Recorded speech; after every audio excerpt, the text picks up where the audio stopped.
aqui temos 2 pontos a destacar aí, né? Como eu disse. Primeiro, as tratativas lá do encontro G20 e o Trump com o presidente o ditador norte-coreano.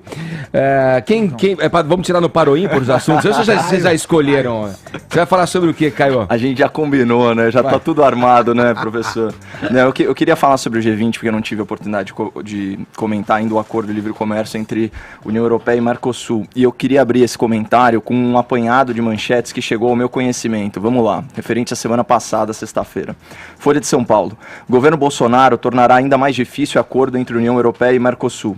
Carta Capital. Presidente francês enquadra Bolsonaro e ameaça não assinar acordo. Aí você tem também as publicações de militância panfletária e folhetinesca, né? Brasil 247. Depois de Merkel, Macron isola Bolsonaro. E a Hora do Povo, Bolsonaro envergonha o país. Cerca de 24 horas depois da publicação dessas manchetes, esse mesmo presidente, Jair Bolsonaro, supostamente isolado, enquadrado e envergonhado, assina um acordo histórico de livre comércio com a União Europeia. Né, um bloco capitaneado por esses líderes que supostamente pareciam repudiá-lo, segundo a nossa imprensa. Esse é o maior acordo já celebrado entre blocos econômicos no mundo. O atual governo, ao integrar aí, né, uma verdadeira força-tarefa, os ministérios da Economia, das Relações Exteriores e da Agricultura, ele acelerou e catalisou um processo de negociação de 20 anos, que estava paralisado pela política externa, essa sim ideológica, do lulopetismo, batizado pelo nosso colega Augusto de política externa da canalice, que preferia o quê? Favorecer ditaduras com seu capital político internacional, para não ficar no ar, vamos dar o nome aos bois, Angola, Cuba, Zimbábue, Venezuela, Congo, Guiné Equatorial, algumas delas dando calote bilionário aos cofres públicos brasileiros. Agora, vamos ilustrar com números a importância desse acordo com a União Europeia. É um acordo que impacta 260 milhões de pessoas só aqui na América Latina. Ele abrange 90% da nossa diversidade econômica. Então, esse é uma amplitude quase total. E ele tem um impacto positivo projetado de até 125 bilhões de dólares. Isso é R$500 bilhão em uma década. É equivalente a metade da economia pretendida pela reforma da Previdência. E esse é o impacto direto, né? Porque você tem o indireto, você tem as oportunidades. Eu estava vendo a Bovespa, tá? Então você pega uma ação aí relacionada à atividade de escoamento para o agronegócio, tá? Vamos pegar aqui, Cosan Logística. Uma ação. O código da ação é RLOG3, para quem quiser acompanhar. Subiu 2% na sexta-feira, Edgar. E assim, eu não estou acompanhando o pregão agora, mas a última vez que eu vi, a bolsa já estava com alta de 1,3%. E assim, longe de mim ficar fazendo call de ação aqui no ar, mas a tendência é que o mercado receba muito bem esse tipo de notícia. E mais, para quem tem viés econômico protecionista, né, para o industrial, para o produtor rural que está preocupado, é importante lembrar que esse acordo ele prevê regras de transição de até 15 anos, para que o choque liberal ele não frite as economias locais no curto prazo. Mas eu queria só, para amarrar o meu comentário, voltar a falar da mídia. O que a gente espera de uma mídia supostamente especializada que não nos informou de acordo com a realidade dessas negociações? Dependendo do caso, você vai querer uma retificação, um meia-culpa ou até mesmo retratação. E aqui eu queria cumprimentar o jornalista Fábio Panunzo, porque ele sim fez certo. Olha o tweet dele inicial.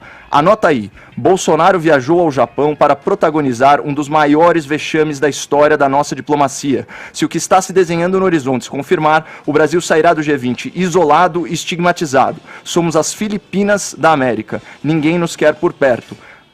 Diante dos fatos, ele se retrata e fala o seguinte: Bolsonaro se saiu muito melhor do que o esperado. Conseguiu quebrar o isolamento, as resistências ambientais de natureza humanitária e fechar o acordo com a União Europeia. Eu não esperava tanto, mas é preciso reconhecer que ele fez um golaço. A gente tem que parabenizar essa postura, porque é o seguinte, você não pode ficar se digladiando com os fatos, mas não. Agora o que o jornalismo militante está fazendo é se voltar contra o acordo em si e falar que esse acordo vai destruir o meio ambiente no Brasil e tal.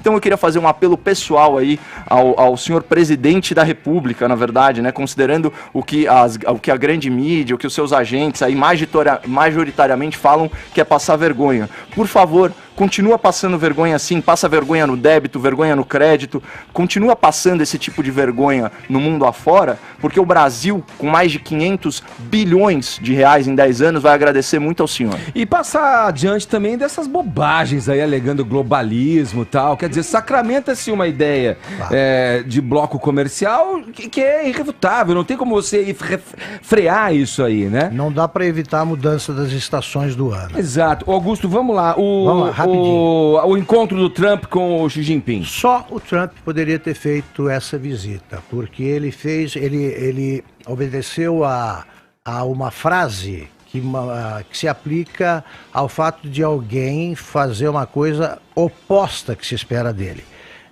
Nixon vai à China. Em fevereiro de 1972, o Nixon fez a primeira viagem de um presidente americano à China, depois da implantação do regime comunista, e se encontrou com o Mao Tse-tung. Pois bem. Eu falei, desculpa, eu falei Xi Jinping, o Kim Jong-un. Agora, falho aqui. O ditador da Coreia do Norte, uma figura detestável e tal, mas ele só podia ser visitado por um ultraconservador, como é o Trump, porque ninguém vai achar que ele é comunista. Não dá. E uma boa conversa é melhor que qualquer ameaça. Boa. Eu acho que abrir essa economia norte-coreana é o caminho mais curto para que se chegue a uma democracia também ali.